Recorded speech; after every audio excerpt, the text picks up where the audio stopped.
What's up, historians and fellow ranters? Well, it seems like another slow week for arena news. That makes 3 weeks in a row now. And, oh no, my phone is going off. Sorry about that, guys. It's very unprofessional, but it is Drunken Dork. That's weird. Here, let me answer this real quick. Hello? Waka waka, waka, waka waka, waka, waka waka waka, waka waka. Oh, what? Drunken, I can't hear you. You need to slow down. Waka waka. Oh, okay. Well, that changes everything. Looks like we got another banned and restricted coming in hot on this meta warping, card banning, digital triggering episode of Rant.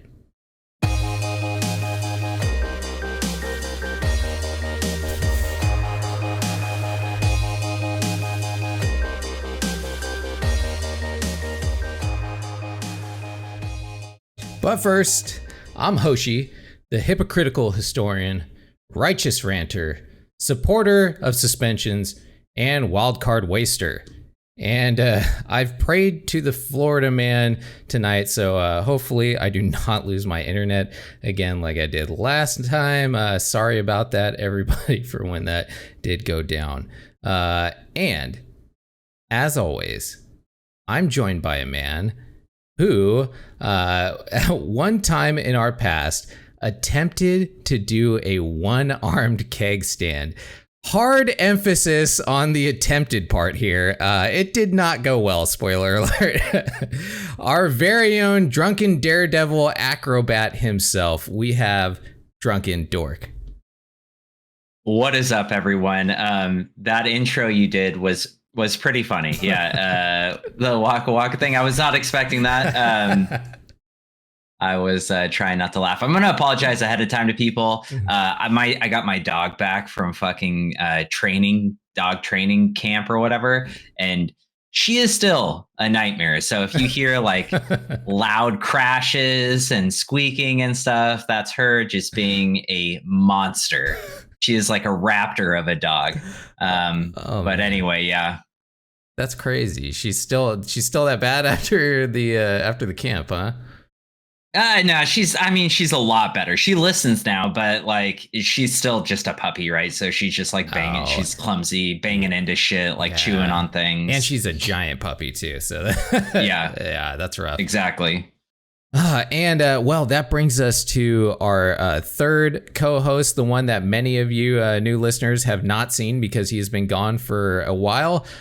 He has been sending us in videos periodically, some of which were very inappropriate with a very deep cutting V down his shirt. So I told him, dude, that's not cool. You're, barely showing nipple right there. And so he said, okay. And then he sent me a video this week with, it was just zoomed in on his banana hammock. So, you know what? He's in timeout zone right now. So he's not unfortunately going to be showing any videos on this podcast today. Yeah. So I mean, if he had anything impressive down there, we might have, but it was mostly because we just felt sorry for him. And I think he just has like body dysmorphia, but in a good way where he actually thinks he's like hanging, but he ain't hanging. He's trying though, and that is something, you got to give him that. Yeah. Anyways,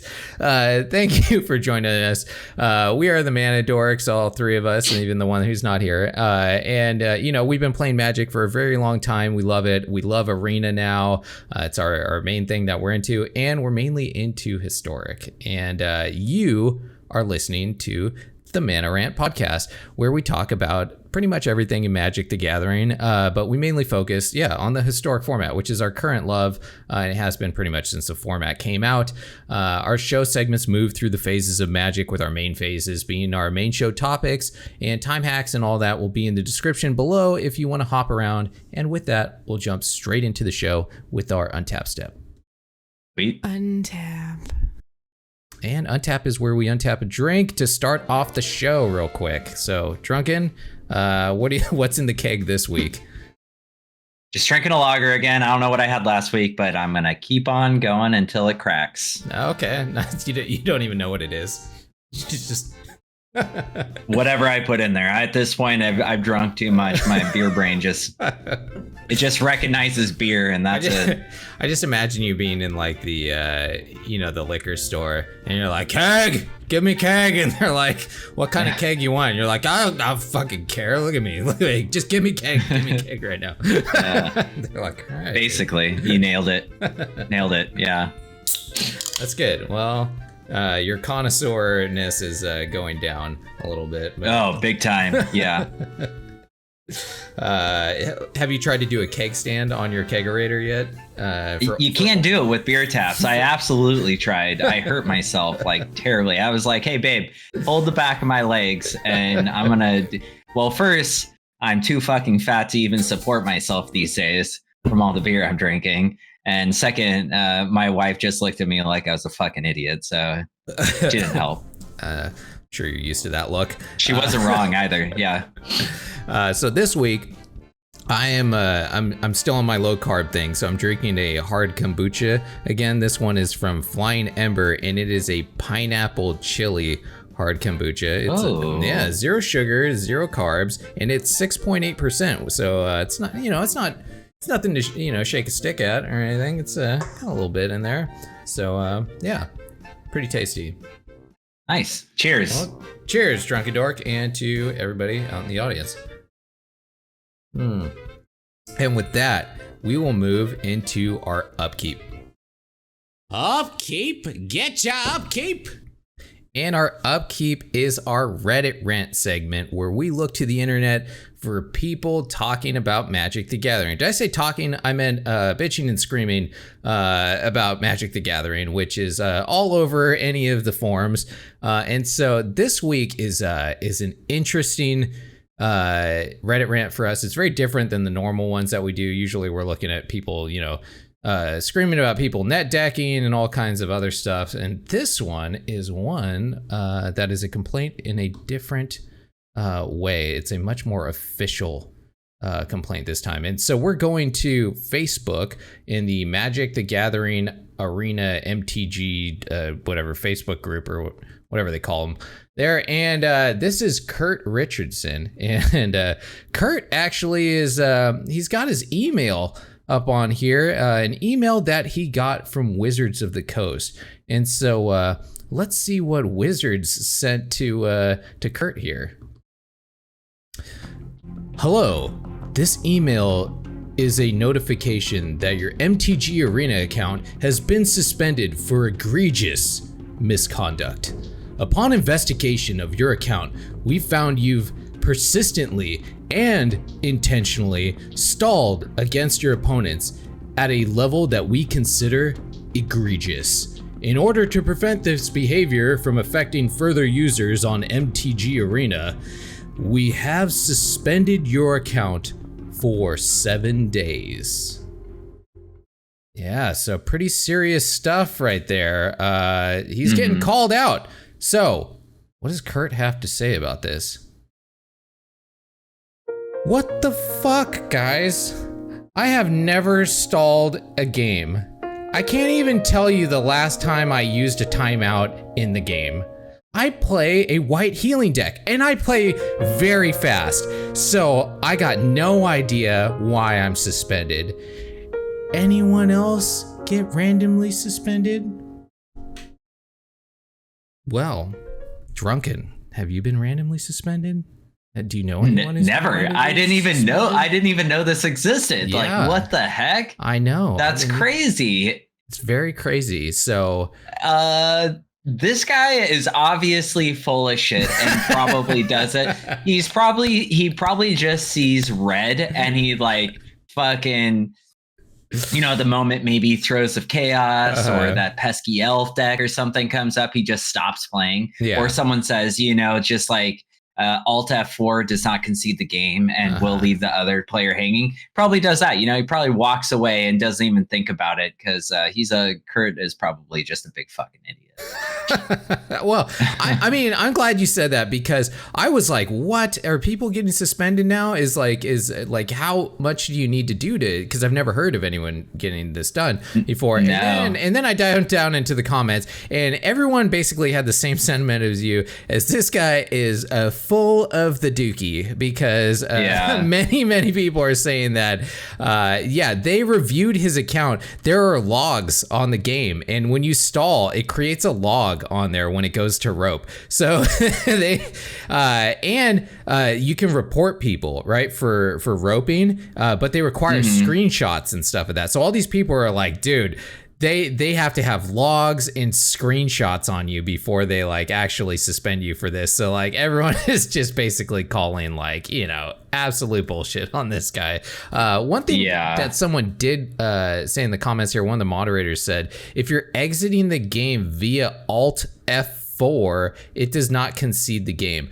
Well, who uses Alt F4 to exit the game? I didn't even know about that.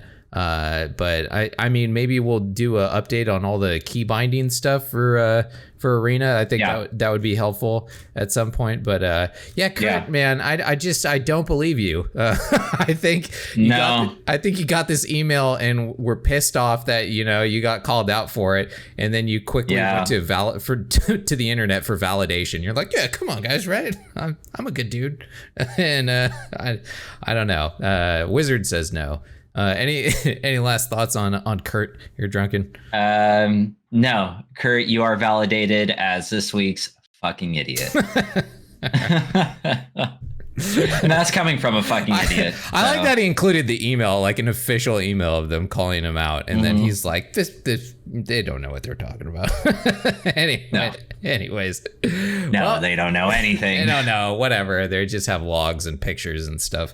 But hey, if any of you guys out there have been randomly suspended for no reason, let us know. That would be interesting. Kurt's the only one I've seen get called out for this. I didn't even know they were actually really suspending people for for doing this. So we'll see. But anyways, that was it for Reddit Rant. If you find something great on the internet, throw it our way. We like to see that stuff. And with that, we will move into the draw phase. Let's draw. And draw is where we talk about what we have been playing this week in Arena or wherever else with MTG. So what have you been playing this week, Drunken? So this week we had the historic shakeup, which I'm gonna get on my fucking soapbox for a second. Every time historic shakeup comes up, I'm gonna shit on the people that shit on me. So long time ago, I was suggesting this in Reddit and people historic shakeup basically. Yeah, and I remember. And if you watched the podcast before and you've been watching it for a while, you'll hear this fucking rant again because this is my rant. Yeah. People really shit on me when I was like, hey, it'd be cool as if we brought some band cards back and we did some other things. I don't know if you can hear my dog back there squeaking a pig. Sorry, everyone. Anyway, so that happened and I've been playing that this week and Jesus Christ. Dude. Like, yeah, she is awful. And so anyway, if the video is playing right now, I don't know if it is or not. I got it up now. And okay, with the historic shakeup, I played some interesting decks. This week it was just like a banning. It wasn't like bringing any old cards back. It was just banning a lot of the popular cards in the format. Yeah. So the first one you'll see is going to be mono white aggro. And I just threw this deck together in 2 minutes. It's a really easy deck to put together. Yeah. And I fucking dominated with it. I just kept winning game after. I mean, I did lose. I think I lost my second game, but I won after that 5 consecutive games. I was trying to play multiple decks where I'd lose twice and then I'd start doing a new game. I did this on my stream last night or this morning at 12:30 a.m. Nice. And I mean, it was just dominating the format. And unfortunately, it's gone now. You can't play that the midweek madness anymore. And then after that, I played the Dragons deck on there, and I played the one where you can win on turn 2, and I failed miserably because that deck is a huge old glass cannon. I hate it. Yeah. Um, What is that I can't think of what that dragon channeler guy is called, but yeah. Something minion, I forget. Yeah. And Sarkhan's minion, is that it? I don't know. Anyway, so tried that. Tried this Rakdos deck that I made at the beginning of Historic Horizons. It's just a pile of garbage, and hey, it's still a pile of garbage even in that format. Yeah. And then finally, I went on to my Esper Reanimator deck, and that deck does really well. You know, like I win in regular Historic. So like it did great in this, you know, people not being able to memory lapse me, no fucking throws of chaos bullshit. Yeah. There were no elves running around. Oh wow. So, yeah, crazy. Well, because they took out Llanowar Elf and they took out Collected Companies, so those are two pretty big chunks. They really are. Yeah, that. So I just felt like, you know, it was a super fun format. And I explored, I think, a couple other decks, but those are mainly the ones I played. Okay. And it was really fun. Yeah, and I played that for the full like 2 or 3 days it was out. Nice. Yeah, I played that a little bit too, like because my spirits deck that I love was in there, because I just clicked on it to see like, oh, I wonder what decks I have that you know, like match up with whatever they took out, because like I tried to look for it, but they didn't have it on the actual, like they were like historic shakeup, and then I was like, okay, cool, what cards did they take out? And it was like they didn't put it on the page. It's like, all right. So good job, Wizards. So I have to go to like some webpage or whatever to look up whatever you took out. No, I'm not doing that. I'm just going to look and see what decks I have that line up with it. And my Spirits did. So yeah, I was playing Spirits a lot against people. And that deck crushes like just on the normal ladder. So like having it, you know, on a historic shakeup where they didn't have their like normal powerful cards, it was just absolutely dominating everybody that I played against. So it was pretty fun. But yeah, that's pretty much it. Like my girlfriend made me you know, make her raise beds this week, so I haven't caught a ton of chances to play Arena. I've been like guarding. Excuses. I know, it's terrible. But yeah, that's pretty much it. What about, do you got anything else that you've been playing, or? No, just like normal, like during the week I've been playing Enchantress. I've still been riding the Gruul werewolf nice. Train, you know, like the deck is, it isn't like a fucking tier 1 deck at all, but it's still fun, and I can win games in best of 1. So nice. Yeah. All right, man. Well, if you don't got anything else, I think we'll just get into it. Let's get into the main. Let's get into the meat, man. Yeah. Here we go. Main phase 1. All right. So main phase 1 is going to be our main topic of the show, which is going to be the banning, suspension, and modification of cards in Historic, which is just crazy.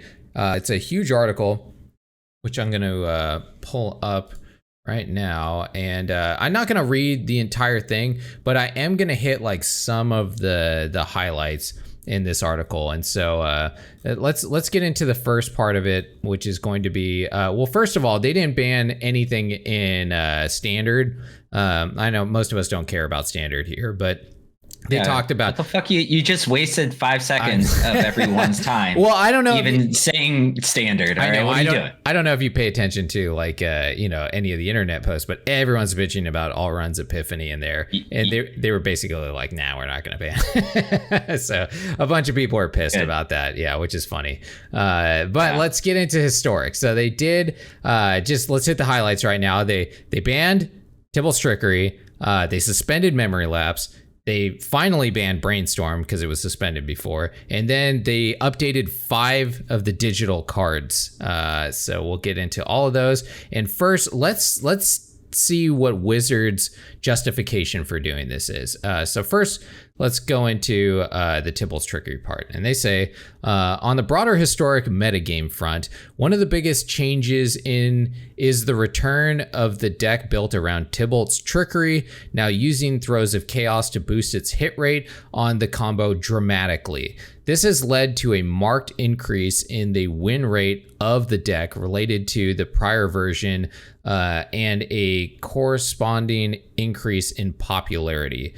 The prior, less consistent version of this deck was borderline, and the increased hit rate in the version has pushed it over the line. So it sounds like before, when it was like still inconsistent, borderline meaning, I think they mean like borderline ban worthy. Like, so they were already considering banning Tybalt's trickery in its prior state, and then it hit getting Throes of Chaos, pushed it over the line. It said, because we think it is unlikely for historic to be able to safely include a combo of this speed and consistency, Tybalt's trickery is banned in historic. And so that is their reasoning for it. Now, Drunken Dork, what do you think about the Tybalt trickery ban? I think it's great. I think it's a really good idea. They went, I'm not a huge person to have things banned, but like, we have a fucking historic podcast. I play a lot of historic, and I play a mix of best of 1 and best of 3. You never see this card in best of 3. Yeah. I think it would have been fine if you just like kept it in best of 3, because it just doesn't really do anything there.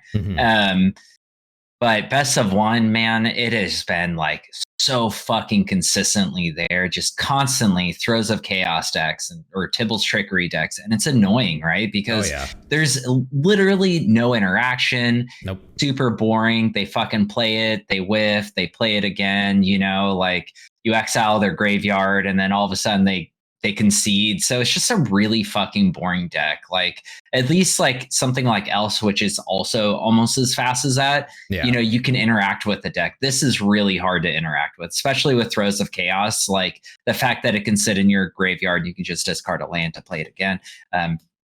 You know, it's a whole thing. I'm, you know, back to my original point. I'm glad instead of just suspending it, they banned it. You know, I think it's completely necessary, and I need those 4 wild cards. Like I was saying pre-show, I had 4 of these just from opening them, and I have never used it before. So it's great that I finally got some value out of this fucking card. Yeah, it's great. I mean, I got 8 as well. I got 8 wild cards, so I know that was something that people were concerned about before this. Hey, are they still doing that? You know, if I craft all of them right now, am I still going to be able to get the cards? And they're still holding. They're still holding up to that. Nice, dude. I am also super excited that they banned this card. I fucking hate it. As anyone who's been watching this podcast long enough knows that, like, you know, it's not really like it's one of the worst cards to play against, right? Like you were saying, I get why people play it, because it's like a dopamine hit, right? It's like pulling a slot machine, right? Like, what am I gonna get? Boom, I got Ulamog on turn 3. Awesome, you know, just massive dopamine flood, right? Their opponent concedes and they're like, woo, I hit the jackpot. That's basically all this deck was them just playing a slot machine. And, you know, I get that can be fun for a little while, but I mean, man, I saw so much of this on the best of 1 ladder. And there's some decks where, you know, you have to have the right cards to be able to deal with this. And so it being gone now, I think is gonna be very healthy for the format, because I think this was one of those weird outlier decks that you had to consider, you know. And so we'll talk about in main phase 2 the changes that we think that is going to occur from this. But I think this is going to have a big impact on historic. And I am kind of sad about one thing about this card. Okay. Now, looking at this card, we've played against it a lot. Now, do you remember when this card first came out? And we were like doing the actual the spoilers on this card. When I looked at this card, I saw Chaos Warp, which is a red removal spell that basically, you exile something or you shuffle it back into their deck, and then they reveal cards off the top of their, library until they hit a permanent, and then that goes on the battlefield. So I thought this was like a counter spell version of Chaos Warp. So I was like, oh, that's cool. It's very red flavorful because it's like the same thing as that, right? It's like, yeah, you counter something, but there's a negative to it, right? But yeah. I did not see this countering your own spell bullshit coming with this deck. And I think one thing would have been cool, like what we're going to get into a little bit later, was if they errated this card and just said counter opponent's spell. Right. And then they could have kept this card in there. It still would have been a weird red flavorful card, that we could have kept. But they would have to alter the Oracle text. And if you guys out there don't know what errating a card is, it's something that they've done very sparingly in the past. And it's they alter what they call the Oracle text. And the Oracle text is where they have to climb up a mountain and find the mystical oracles. And they are the keeper of all magic words. Okay. Sorry. It's not. Oh, yeah. So it's just whatever they deem like the actual like card text to be. And so they don't like doing that because obviously, right, in paper magic, it's a giant pain in the ass because, unless you're looking up your card's Oracle text, then you're not going to know it until you run into somebody that is like, hey, dude, that's not actually what that card does anymore. If they fixed it or something, which is. Well, yeah. So, I mean, whenever they've changed the Oracle text in a card before, it's never like they're changing what the card does necessarily. They're just back in the day when they made cards, they had these like fucking paragraphs on the cards sometimes, yeah. And so basically like the Oracle text is they had like a proof writer like go in and like be like, okay, what does this card mean to you guys and what do you want it to mean? Yeah. And so this proof writer will go in and simplify the fuck out of whatever they wrote, the whole paragraph. Yeah. Into this card does this, and just makes it a lot easier. I don't think they've actually errated. They have or like modified a card until just now. No, they have, but it's that's why they said they've done this sparingly in the past. It's very rare that they do it. But it's to get so the difference between what they did now and in the past is when they would errate something, it's to make it the intention of what the card was supposed to do, right? Like this is one of those examples of that. I think they intended this to be a counterspell against your opponent, not against yourself. So that's, but the bad side, if they would have errated this, is we would not have gotten 4 wild cards for it, right? They would have just fixed it, and then it would have been a crappy counterspell for red. That's true. It still would have been in the format, but we wouldn't have got those wild cards. So I'm conflicted about that. I prefer the wild cards, honestly, like because I wouldn't play this as a counterspell anyways. But I think that would be, a cooler thing to do, to just keep like some interesting card in the format. But that was really my only take on it. I'm glad it's gone. I think it was a bad card, a toxic card. Any last thoughts on Tybalt's Trickery being banned? Farewell and fuck you, Tybalt's Trickery. Yeah, you were in the format far too long. Now let's move on to the next part. And so here we go. We're going into next. In banned and restricted announcements earlier this year, we have talked about the dominance of blue and red decks. Our past changes, along with the additions of Jumpstart, Historic Horizons, have done good work in addressing this, but we still see a slight issue here.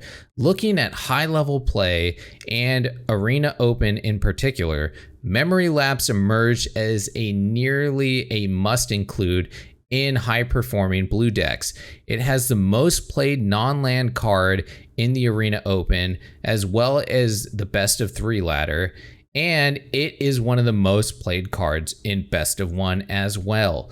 While we do believe that removing Memory Lapse from the format is likely to create further improvements in format diversity, we also believe the case is less clear than Tybalt's Trickery. As such, in order to increase format diversity, Memory Lapse is suspended in Historic. So says Wizards. Drunken Dork, memory lapse, suspended in historic. What do you think, man? Yeah, so I'm really like, I like this card a lot. I don't often use it. You know, I think the only deck I really used it in was the Rogues deck. Because I really enjoyed that. But that's why I haven't even played that at all. You know, I played it yesterday at the Historic Shakeup, but like that's the last time I played it in months, since before Historic Anthology and or not Historic Horizons. Mhm. And so I'm really like, I don't know. I'm mixed about this one. They're probably making the right move because they can see the metrics here, and the metrics show, right, like they're saying that it's the most played card in best of 3, and you know, one of the most played cards in best of 1. So that has to say something. And then when they do tournaments, everyone's playing Jeskai Control, and that has to show something. And even other people that weren't playing Jeskai Control were also playing it, like Blue Red Tempo, Mono Blue Tempo, and I don't know. I haven't really looked at the Merfolk deck, but I wouldn't be surprised if that also had it. It does. I ran into Merfolk that use it for sure. Okay. So yeah, it makes sense.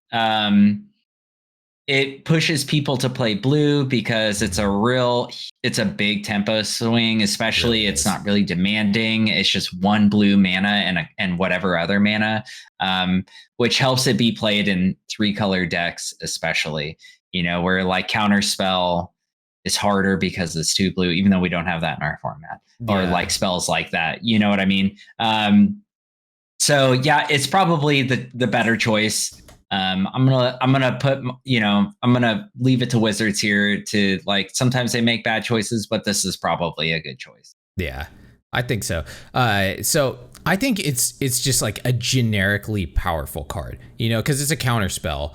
Right, but it's a counter spell that counters any spell, right? It's like a lot of different counter spells have like some weird kind of like niche to them, like, you know, if counters 4 or more, or it counters like an instant and sorcery or something. This countered like literally everything. So for 2 mana, which is basically counter spell, right? Except in a way, I think it's kind of more powerful than counter spell. And I remember you talking about how good this card was when it was revealed that we were getting it, and I really didn't. I thought you were an idiot, which I normally do. But you're not wrong. It's true. I stand by that, but I am going to say that you were right about the power of this card. And it's for something that I didn't really notice and it's 2 big things that it does. It denies your opponent a card draw, right? Because it takes that thing and it puts it back on the deck. So you've stopped them from drawing a new card, which is one of the best things in Magic, is getting that unknown card that you're going to get, right? And it gives your opponent the information too about what your next card draw is, right? So they know more information about your hand too, which is 2 huge things. Knowing what's in your opponent's hand and like denying them card draw are massive. And the main thing that I think that is fucked up about this card is that it is a 2 mana basically land denial. If you are mana screwed and you're counting on getting that hopefully mana draw, and then you cast something and they put it back on the top of your deck, they basically land destroyed you 1 turn, or time walked, right? Or they've taken an extra turn. And either way, they've progressed. It's such a, like you were saying, huge tempo swing in that way, which makes it very, very, very good. It's so much better than other counter spells that actually exist. So for that, yeah, I think it does have to go. It feels real bad sometimes when you get hit by this. Basically to the point where if I was playing against a blue deck, I just assumed they had memory lapse while we were playing. So any last thoughts on memory lapse? No, I'm, you know, I don't know how I feel about it, but yeah, I'm ready to talk about this next one though. Okay, sweet, man. So let's talk about Brainstorm. So let's see what Wizards has to say about Brainstorm. So rounding out the bans and suspensions, Brainstorm is currently suspended in Historic. And this has helped in shifting the metagame in a healthier direction. Because this suspension has proved positive, Brainstorm is banned in Historic. So, Drunken, Brainstorm, banned in Historic, finally, after it being gone for a while. What do you think about that? The same way I feel about memory lapse. I am kind of sad to see it banned now. Yeah. I think this in combination with memory lapse is like, even though they don't work like together necessarily, like Brainstorm doesn't necessarily help Memory Lapse. Memory Lapse doesn't help Brainstorm. But I think together, because like that tempo player, they want to be drawing cards, like putting cards back, maybe pulling their Memory Lapse out, and then like grabbing a Memory Lapse, putting 2 other cards they don't need necessarily back into their deck. I think Memory Lapse really helped Brainstorm in that aspect. And I'm sad to see it go because, it's a super powerful card. And I think the moment it was even announced, people are like, that's getting banned. That's gone. And here we are. And here we are. It is banned. It took a little while. Wizard of the Coast was, tiptoeing around the matter. But I don't know. I'd like to see it in the format. And I hope maybe in one of these historic shakeups, we see what Brainstorm does in the format without Memory Lapse. Like, I just want to see like how much it affects people's deck building. Yeah. Because like, I don't think people are necessarily building decks around Brainstorm. No, that's a lie. They definitely are. Have you seen the Delver deck? I don't know. All right. You're right. No, they definitely are. Yeah, it's probably better now that I'm like actually talking it out and not just like having a like massive erection for Brainstorm. An emotional response to it. You're like, okay, Brainstorm is like by far the best cantrip, like I think in the game, right? Faithless Looting, I think still like I think Faithless Looting is a huge problem and an incredibly good card. I think so. And probably one of the best cards we have in our format. Probably. And at this point in time, I think personally that it's better than Brainstorm. But I'm a fucking idiot and I don't really know a lot. True. I just talk out of my ass all the time.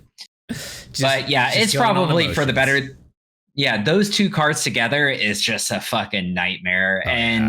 A blue is probably a more dominant color to play than red. So it just makes sense. Well, I don't know. There's probably just more shenanigans. Combine them together. And they've been the biggest problem in basically like standard and historic for a while, right? Like, remember when what was it? Steam Vents was the most played card in Arena. It's like, it still almost is, I feel like. And this is just one of those other things where they were like, it's been so dominant. It has been so strong for so long that like, there's no way this card was coming back. They've put in a couple more cards recently, like the Delver and all this other stuff that would just like, they can't unsuspend it, unfortunately. I don't think. I mean, they can always throw it in shakeups and all those fun events, which I think they should, because it's fun to play with those cards that we have that are banned. I really like that idea that you had, that you were, you bitch adamantly about. But it's a good idea, and it's fun to play with cards, especially ones that we have that they're banned and they're just sitting in our our deck right there, or our library. Our pool, so, yeah, exactly. It's fun to play with those. All right, any last words about Brainstorm? Nope. Sweet. Then let's move into the replacing / errata that they have done. And so this is on the digital cards. Okay, so let's take a look at what Wizards has to say. Now, I cut this one way down. They talked a lot about this because people's buttholes are super tight about them errating cards. Okay, people are real anxious when they talk about like changing the text of cards. I don't know why people are like so up in arms about this. Some people feel nostalgic about their cards or something, I guess.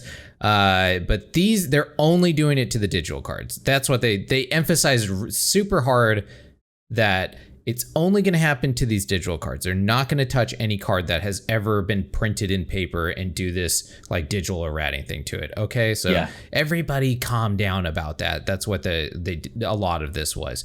So let's talk about some other stuff. Okay, so they said there will not be an in-game notification about replacing, but that is something that we are working on, or the rebalancing, but that's something that they're working on. So so if you try and go play your Vesperlark deck now and you didn't know that they fucked with these cards, you're in for a rude awakening. Oh my god, I hope I play against one. They're gonna be like, wait, what? You're gonna see him scrolling over their cards like, wait, what's going on? Because I logged in today and they talked about the bans, but they did not there was no notification about them doing this errating. So unless you're up to date on like looking at all these announcements or on Reddit or listening to our podcast or something, you're gonna have to figure that out on your own there, Billy Joe. So anyways, back to Wizards. They said, we are very aware that there are many MTG players who want the game to be an authentic representation of tabletop Magic. I like how they like emphasize that. We are very aware. And our print formats will remain exactly that. Here, a card will always work the same way that the printed version of the card does, and balance will maintain the same way it traditionally has been, through banning cards when they prove to be problematic. In addition to being an authentic version of tabletop Magic, MTG Arena is also a digital game. Digital games often use a wider array of balancing tools, like live rebalancing, and for good reason. The increased play rates and data collection possible in digital games tends to magnify the impact of power imbalances. And we talked about that so many times on this podcast, about how Arena is basically a hive mind to figuring out like a metagame super quick. Which makes it valuable to have more tools to restore balance. And I totally agree with what they're saying there. So we would like to expand beyond this, for example, by rebalancing previously banned cards so they can be safely returned to play in digital formats only. There are multiple clarity and communication problems we will need to solve before we can consider those types of changes, which that's a huge statement right there, that they could they could bring back Brainstorm, right? But like maybe nerf it a little bit so that's not like super duper broken. And then but they just said that's not happening for a long time. And then they talk about the cards that they change. Drunken. Let's talk about these cards first, and then I want to get your full opinion on on all this, because let's talk about these cards that they changed. And then we'll see what you think about like the whole issue at the end and everything. Sound good? Yeah, sounds good. Okay, cool. So the first one that we got here is going to be Davriel's Withering. So the old version was target creature perpetually gets -1, -2, and now the new version says the target creature an opponent controls perpetually gets -1, -2. So you can't target your own stuff anymore. What do you think about this? Yeah, seems good. Seems necessary. We'll talk about the deck that it shuts down later, but yeah, I agree with this. Yeah, the Vesperlark combo. I think the main problem with this card, it wasn't that the combo was super broken or anything. I think it's that they could stall the game with it, right? Like if they didn't have the ETB guy to ping the person to death, they could just literally bounce back and forth between the graveyard forever and it would stall the game. And I think any combo that does that should probably be banned, because that's really stupid. All right, cool. Let's move on to the next one then, which is Davriel's Soulbroker, which it's basically the same thing. So Davriel's a planeswalker that came out in the set as well. He's a digital only planeswalker. His -3 ability is what got changed. The old one said target creature perpetually gets -3, -3. And then the new version of it says target creature an opponent controls perpetually gets -3, -3. So any comment on the planeswalker, Drunken? Same as the first. Mm-hmm. Okay, cool. So that was quick. And then there's another one, Faceless Agent. Faceless Agent has also been errated, and it is a 3-drop. If you guys don't remember this one, you don't see it very often. He's a 3-drop shapeshifter creature, changeling. And then when he enters the battlefield, you get to seek the most prevalent creature type in your deck into your hand. And he was a 2/1, and they changed him to a 2/2. So they made him a little stronger. What do you think? I actually think this is pretty good. It's interesting because like, you know, I have seen this in Best of One for sure.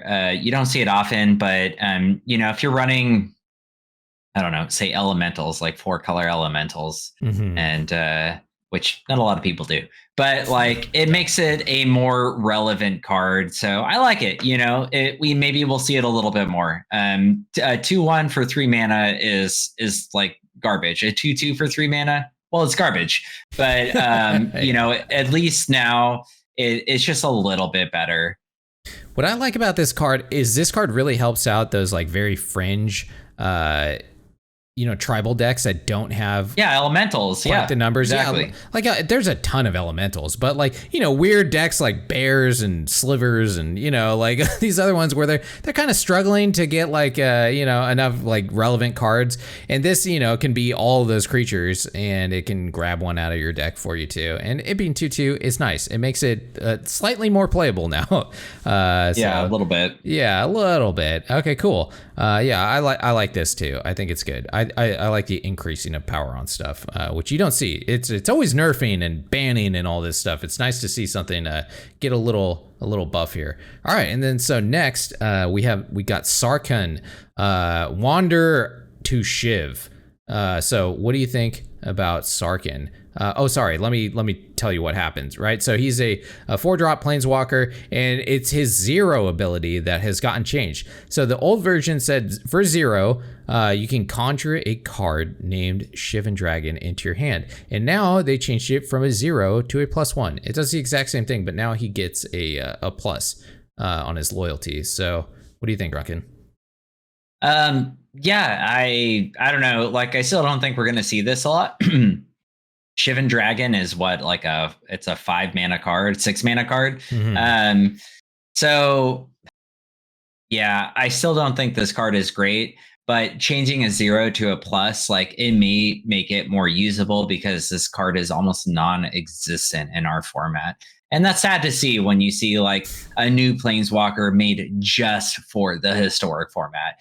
You know, you want to see like a little more play with it. Like you want to see it to like be usable in certain decks. And maybe it is, but it's definitely, I don't know, it's not great at all. And even now, like it doesn't make it that much better, but it does make it better. A +1 is different, you know, going immediately up to 5 and then adding a creature in your hand is pretty, you know, it's pretty cool. It's not bad. I mean, if you're playing some kind of like janky dragon deck, like sure.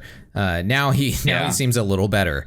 And then, you know, his +1's pretty good too. But you know, if you don't have a dragon in your hand, it makes him a little more playable. You're not going to, I don't think we're still going to be seeing him, but I think it's cool. I like that they tried to make him better because like him, Kiora, and Teo are the bad ones that came out in that set, and they're like bulk rares suck. You know, it's supposed to be a mythic rare, for Christ's sake. You're supposed to be like, hell yeah, mythic rare, right? And then like not like, oh, I will never play this in anything. That's always a bummer when you get a mythic. So I like them trying to make it better. I think they could have done the same to Kiora and Teo, maybe you know, gave them a little bump too, since you'd never see them either. But hey, whatever. I guess he was the worst one. They decided. Definitely the worst one, I think. Yeah, I think so too. All right, should we move on to Subversive Acolyte? Yes, absolutely. Okay, cool. So I didn't make a little slide for this one. I forgot about it. But anyways, this is Subversive Acolyte. He used to be 2 black. For a human creature that was a 2/2, and then he has this pay 2, and you can give him +1/+2 in lifelink, or you can give him +3/+3. He becomes a Phyrexian, and then if he takes any damage, you sacrifice that many permanents. So the exact opposite of like the Phyrexian Obliterator, which makes that option real bad unless you're playing against something like, I don't know, Azorius Control that has no damage spells or creatures or anything, right? And now they changed it so that he's not 2 black anymore. He's 1 colorless and a black, and his toughness has gone up to 3. He's still 2 power, and they changed the instead of him getting +1/+2, now he gets +1/+1, and then +3/+2. So they adjusted it. So once you give him the pay 2 life or whatever to give him the addition to him, it still equals out to what it did before. But now he's got a little bit more like, toughness right away. So what do you think about this change to Subversive Acolyte? So this is the biggest change of any of them, I think, because not only does it change the mana value, it changes its power and toughness, and it changes its activated ability. So it does everything, right? Because it's activated ability now, instead of going like +3/+3 still, it's +3/+2 because they don't want to make it too powerful. 5/5, Phyrexian Obliviate. What is it called? Phyrexian Obliterator. There you go. Obliterator. Yeah. Words. Yeah. So it basically becomes that, or becomes a creature with lifelink. I like this a lot. I think this card has significantly increased in like playability because of this. The 2 black really shuts it down from being played in like multicolored decks. Anything but mono black, yeah. Yeah, exactly. And the fact that you can pump it for 2 more, that's crazy. Like decks that want to play Phyrexian Obliterator can now play this, right? Instead, like decks that aren't mono black, I mean. And I like it a lot for that. I think going forward, we will see this in some decks. I don't know what decks, maybe like a black-white taxes deck as a finisher. As a way to like be able to get in or stop your opponent, or like, I don't know, Abzan taxes. Yeah.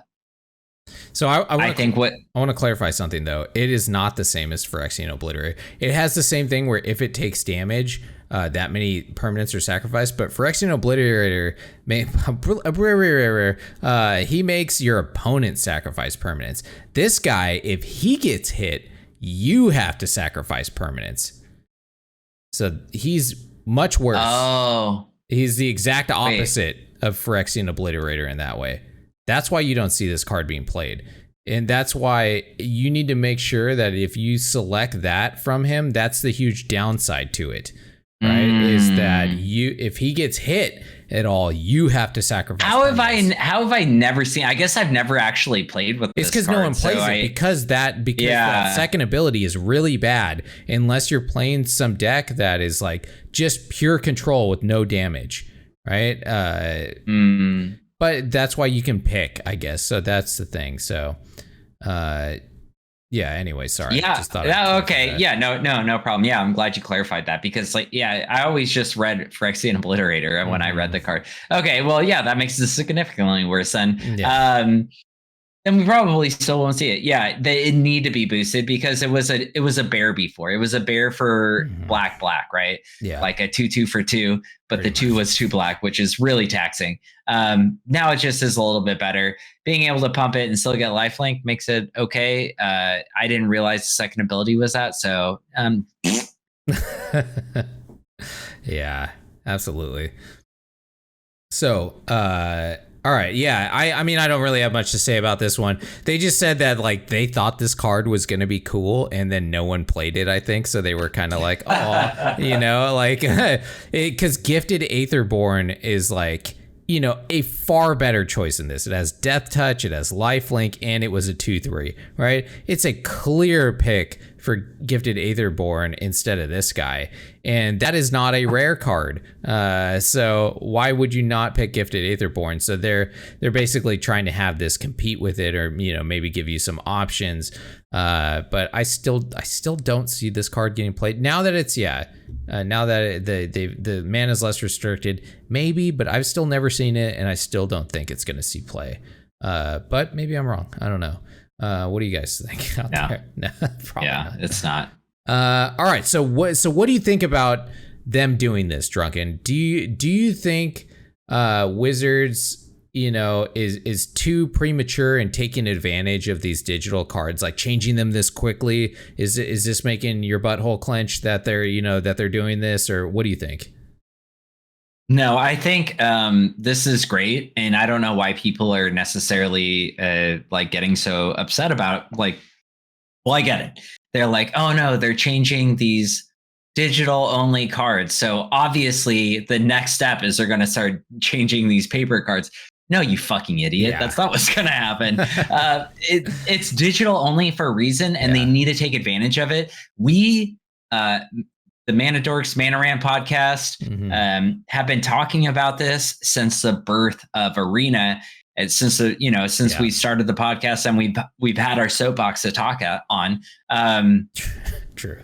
Take advantage of this, right? Like, take advantage of this, Wizards of the Coast. Like, make cards that are digital only, errata cards that are digital only. Even maybe errata cards that aren't digital only. I understand why they're not doing it, because it's confusing. That makes sense. But now that they have digital only cards, I think it's a great idea to take these metrics that they're getting and change the cards accordingly, or what they think accordingly, because they could change it today and then say this card, this Acolyte card, for example, they changed it and they're like, well, instead of so someone in our Twitch said Brennan Clement, they said it's not actually Phyrexian Obliterator, it's Phyrexian Negator. That's true, and it's a good way to phrase it. And so yeah, it's closer to that. So that, like, maybe they're like, all right, we're going to errata this card. And instead of it being more like Phyrexian Negator, we're going to make it actually more like Phyrexian Obliterator.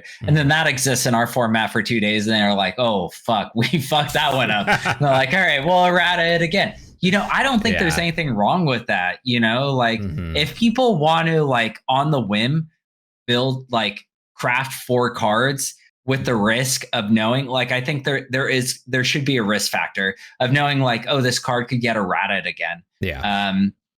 Like, that's on them. You have to be logical when you're doing stuff like this. And so, I really like them. Like, basically what I'm saying is I really like them exploring this space, and I'm glad they are. And I think it's exactly what we needed in our beloved historic format. Yeah, I think they're going to make missteps in here. I think one of the major fucking missteps that they're doing is not having an easy, accessible way to tell the players in Arena about this, right? Like, when you logged in, this did not pop up in there. Like, that should, if they're changing stuff in the game, they should tell you about it in the game. I think, so I think that's a huge problem, because they're talking about, like, bringing back banned cards, which I think that's super cool to be able to do that, as long as they don't, like, find some way to, like, take our wild cards back, right? I already spent them, Wizards. You can't have them back. So that won't happen. Yeah, I know. Let me have them. But if they can bring them back in some kind of, like, nerf way or something, that'd be cool. But basically, they just said they're, like, far away from doing that. Okay, the next question that I have for you on these was, do you think that these changes were necessary? Sure, like, it's cool that they're doing it, but were all of these changes, like, necessary, do you think? Or do you think there was better ones that they could have made to these cards? Or I mean, there's changes I would like, I'm sure, but, like, the changes I like are just fucking selfish and stupid. Probably.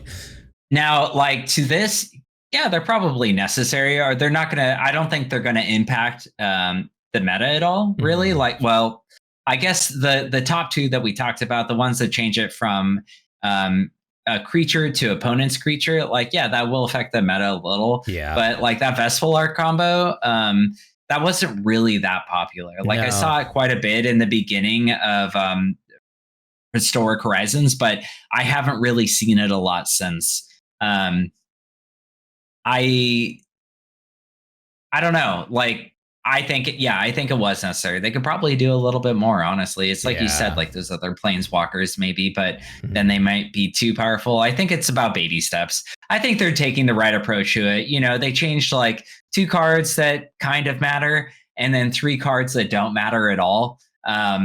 So I think, like, now they're going to get a little feedback, and they're going to see how it messes with the metagame and see, like, what people do with it, and maybe make bigger steps from here on.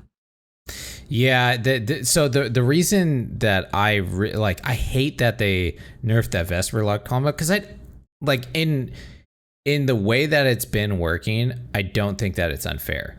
I think that it was a pretty solid combo. You didn't see it very often. It required 3 pieces to be able to get it to work. Any combo that requires 3 pieces in Historic, you earned your combo at that point. I think it's boring. It's not the kind of deck that I want to play, but I think it's fair.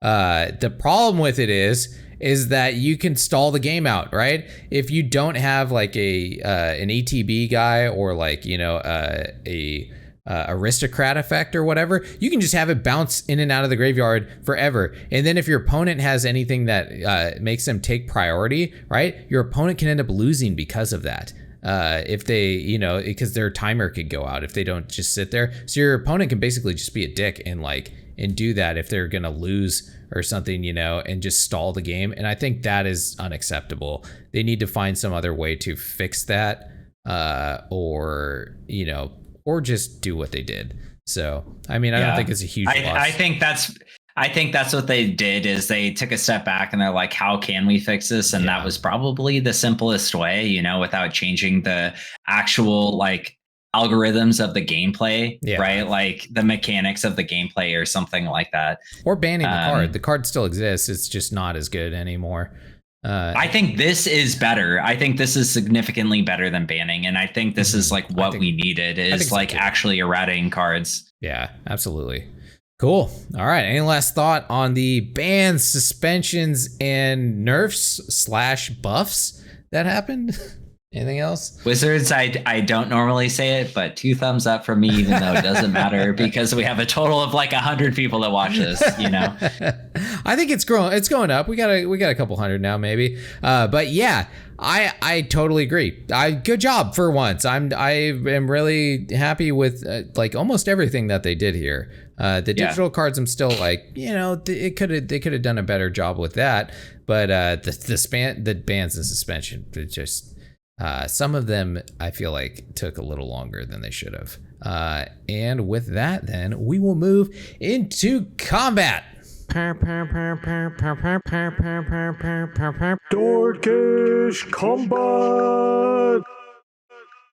And in the combat phase, it's our horseshit card game, hosted by Drunken Dork. Take it away. What is up, everyone? This is the horseshit card game. This game where I name 5 Magic cards. 4 of them are from our beloved historic format. 1 of them isn't, and it's up to this drunken idiot over here. I don't know, over here somewhere, to figure out which one of those cards is not in our format. Now, Hoshi, what do you think? You got it wrong, I think, last week. I did, right? Yeah. Or did you? No, you got me on the elves, man. That was a that was that was good. That was good. This week is just a mishmash. I just picked cards. I did this really quickly because you're like, hey, did you do the horseshit card game this week? I was like, oh fuck. So I just threw this together real quick. Professional podcasters here, people. I know, yeah. Hey man, we got 9 to 5s over here. Life stuff. That's true. Life is tough. I'm kidding. All right. So, all right, you ready? Sure, I'm ready. Let's do this, man. All right. So the first card we have is Cemetery Recruitment. It is 1 and a black for a sorcery and says return target creature card from your graveyard to your hand. If it's a zombie, draw a card. All right. The second card is Mesa Lynx. It is 1 and a white for a creature cat, and it says, as long as it's not your turn, Mesa Lynx gets +0/+2. Third is Thaumaturge's Familiar for 3 colorless mana. It's an artifact creature bird, has flying, and it says when Thaumaturge's Familiar enters the battlefield, scry 1, and is a 1/3. Then we have Wither Crown for 1 and a black. Enchantment Aura. It's an enchant creature. Enchant creature has base power 0 and has, at the beginning of your upkeep, you lose 1 life unless you sacrifice this creature. And then finally, we have Sepulchre Ghoul. It is 1 and a black for a creature zombie. To sacrifice another creature, Sepulchre Ghoul gets +2/+2 until end of turn. Activate only once each turn, and it is a 2/1. Okay. Now, I'm gonna go into this. Sounds real shitty, but I'm gonna go into Scryfall and make sure the card I picked is actually not in our format. But while I'm doing that, Appreciate you that. go through. You go through and you pick your card. Okay, so man, this is pretty good too. Okay, cemetery recruitment.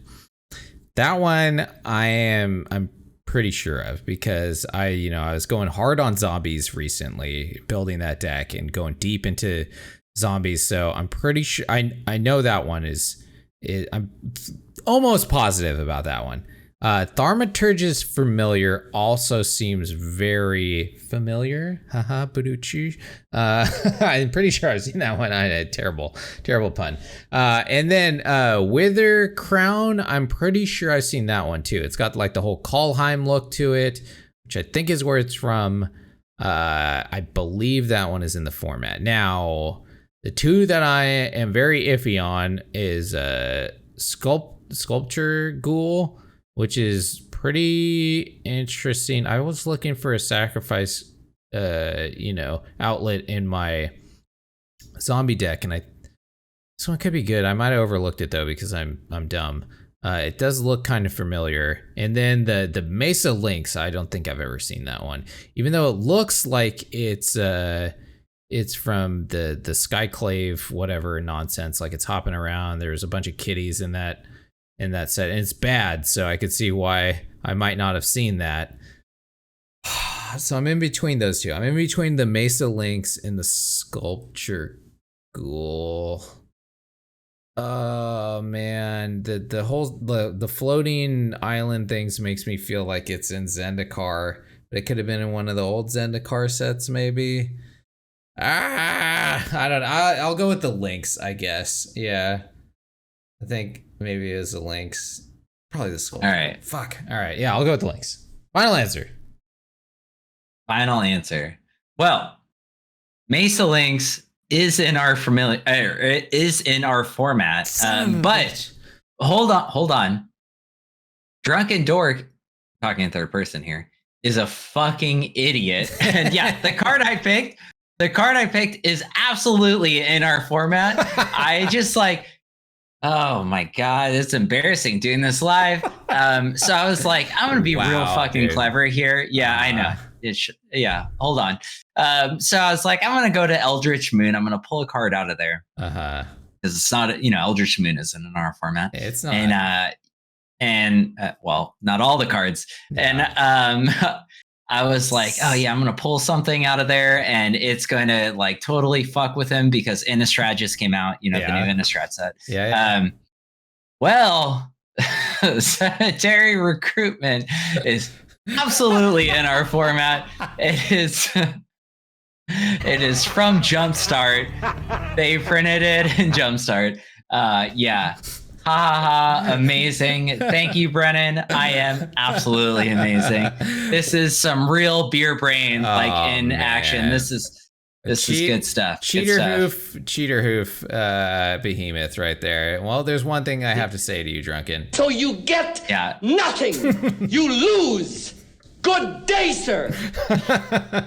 I was actually when I looked it up, I was trying so hard not to laugh and I couldn't. I was like, oh my God. I did this really quick, it is my fault ultimately, obviously. Fun. But well, thank you for fucking with me. I was so confused. I was like, I don't know. They all seem familiar except for the Lynx one. You're like, I absolutely know Cemetery Recruitment's in there. I was like, fuck. You were like, wait a second, click. Good job. Amazing stuff, Drunken. Well, you lose again, I guess. Yeah, I do. Big time. How did you guys do? I think everyone won this week, Yeah, y'all won. The true idiot, as we all know, is this guy right here. Yeah, well, I'm going to give you negative 5,000 points for that. So that sounds good. All right, let's move on to our next phase. Main phase 2.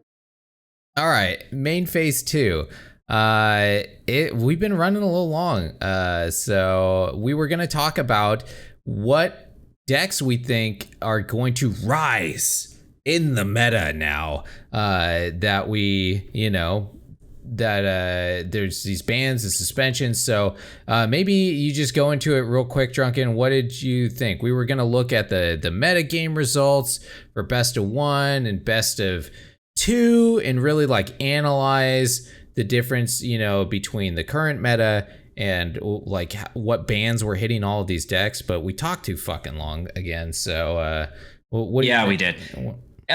So yeah, I'll go over it real quick. Sure. Mono Green Elves is always going to be a good pick. If you didn't see our episode last week, you should watch it. Mono Green Elves is insane. Mm-hmm. Since last week's episode, actually, I took screenshots of it. I had like an 86% win rate with the deck, and I had played like 15 games, which is insane. Yeah. You could climb the ladder so easy with that deck.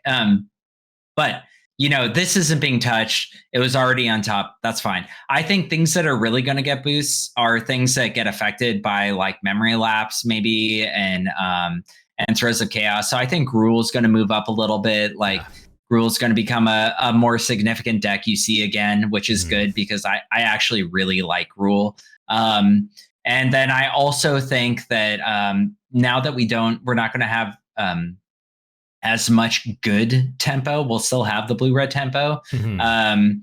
I think, let's see, a deck that's punished by that is maybe like, I don't even know, maybe like Niv might start moving up a little bit because that deck is a little bit slower in best of 1. Okay. But when it goes off, it goes off. And rather than someone time walking on them with a memory lapse, Niv can actually do something. So I think a lot of decks, just a lot of decks you see on the ladder are going to move up just a hair.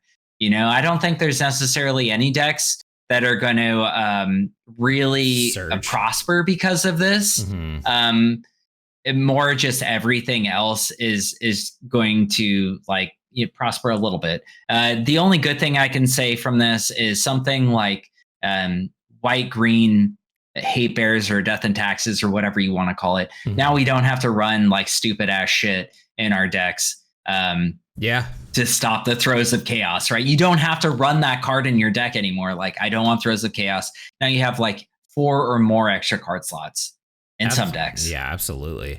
Yeah, I one of the main decks that I'm excited about being able to play again is Big Red. And Burn in general, I think, is going to be better now too. But Big Red is, the Planeswalker deck that I talk about a lot that I really enjoy. And I think that was the number one matchup was the Throes of Chaos deck where I could do absolutely nothing against it unless somehow I got Karn out faster. I was able to ramp and they had a slow time and then I can get my the Grafdigger's Cage down quickly, but that was such a low chance of that happening. It was almost a maybe the 5% chance that was ever gonna happen against that deck. They just crushed me every single time with it. So I'm super glad that that's gone because I can play Big Red now, and it crushes elves too, which I've talked about, which is obviously the number one in there. So all right. Well, with that, then, wait. Well, hold on. I want to talk. Yeah, sorry. I want to talk about best of 3 real quick. I think this is the one that's really affected by this. Tibble's Strickery doesn't affect it at all, but Memory Lapse is huge in best of 3. Mm. And now that Jeskai is getting taken down a notch because that was it wasn't what made the deck, but it definitely helped it. Absolutely. I don't necessarily think Jeskai is going to be that much worse, but I think we're going to start seeing more as Zoria's control. I think that's really what's going to start shining with Memory Lapse going. And also is on top in best of 3 too. It's within the top 5. And I really just don't think that's going to exist. Right. So no. Yeah. I think we're going to see a much bigger step up with things like Hoshi's favorite, Sakdos or Gigantha Sacrifice. And no, of course, Gruul is going to be up there. And I actually think Mono White Death and Taxes might get a little worse because we're going to be seeing what? I was gonna say humans have really good hate against those kinds of decks. So yeah, exactly. So I think things like the memory lapse and Jeskai or Izzet decks aren't going to be, since they're not going to be there. Mono white's going to go down a little bit. I think so. But overall, yeah, I think this is great, and I'm really excited to see the meta shift a little bit because now I can go back out there with my Enchantress and win more games. Yeah, that's true. Yeah, Throws of Chaos was really good against the Enchantress deck too. Yeah, that's a good point. Absolutely. That's a good point. That's going to be a much stronger deck now, I think. So then we will move into our end step. End step. Really unfortunate. I wanted to get more into that. And what we thought, because our Discord had some really good thoughts on that too. So anyways, absolutely. Yeah. Anything for end step, Drunken? Yeah. So every Thursday at 12:30 a.m. I do a stream where I play some historic. I'm boring as fuck. Hoshi is what keeps this podcast alive. What are you talking about, dude? No, I'm kidding. But no, I do a stream every Wednesday, 12:30 a.m. Yeah. I play historic or maybe whatever's relevant, that's basically historic. Like I did the historic shakeup yesterday for 2 hours or today for 2 hours. On top of that, after every podcast, we have this new thing called the Nightcap, which is where Hoshi and I, we are, now that we've been drinking and talking, it's a post-show thing where we play Magic. And I think what we're going to do today is we're going to play 2 of the top best of 3 decks that there are and battle it out. And it should be fun. So tune into that. It's right after this. Yeah, it is. Yeah, it's exciting. It's fun. It's fun playing again. I'm glad that we're doing this because it's forcing us to play after the podcast. And that's something that we always did really after the podcast anyways. But then we started to not do it as much because, we're busy. But hey, now we have to do it because we made it a show. Yeah. So, yeah, it's exciting.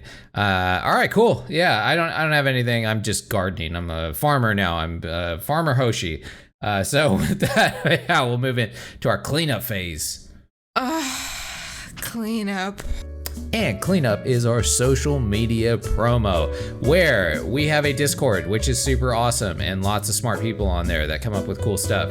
And then we have we have a YouTube channel where you can watch our faces and all kinds of cool graphics that we have on here. But you know what? Most people probably just want to take us on the go while they're in the car or doing whatever tasks that they have. So we're on every single podcast thing that I can think of out there. And then we also do this live on Twitch every Thursday. We were able to do it a little bit earlier this week because I'm on days, but yeah. And then we would appreciate a like, subscribe, whatever, a review if you're on one of those podcasts. That helps out, or just if you have any other people that play historic, let them know. And with that, let's get into our discard phase. Yeah. Discard phase. Drink 'em up, boys. Yeah. One last thing I want to say. If you're watching us from Aetherhub, because we just became semi-partners with them, click on the YouTube link. Go like and subscribe. If you watch us on YouTube, please like and subscribe. We really appreciate it. It means a lot to us. Yeah. Thank you. In the comments, I really like to read the comments and see what you guys think about everything. I mean, it's cool when people are actually on Twitch with us and letting us know what's going on and giving us reviews. We got some feedback, from people, which is always super helpful. And I really appreciate when people take the time to do that and let us know. So, thanks for joining us again. And we'll see you guys next week on Mana Rant. See y'all.